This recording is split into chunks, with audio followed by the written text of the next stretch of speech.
"150 years in my family in this county milking cows." There's a lot of pride and a lot of tradition and a lot of hard work that goes into that.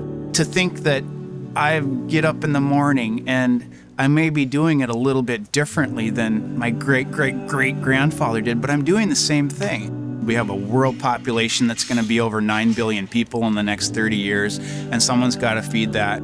I think the American farmer is the one that's going to stand up to that task.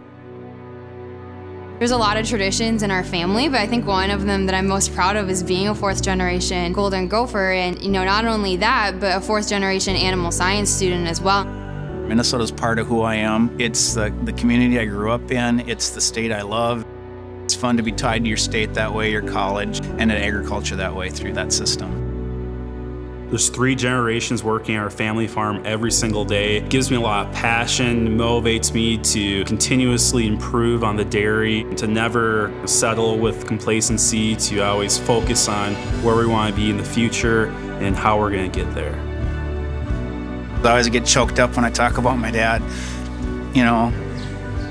He's my mentor. I learned so much from him. There wasn't a lot of guys that went to college to become dairy farmers back in the 50s, let alone when my grandpa went in the 30s. So he brought back ideas that were kind of on the cutting edge for that time. And so I was very fortunate to have some of his wisdom and drive into trying new things. I think that loving your family and loving what you do is important, and those are 2 things that I learned from day one from my dad. I know my grandpa went through really tough times, and it's because of his hard work that I feel really blessed in the life that I've had. I really admire him. When he started our farm, he had $100 in his pocket and went into one of the toughest careers and really built our farm and our family to what it is today. The thing that makes me most proud is that my kids turned out as great as they did. I'm really proud of them.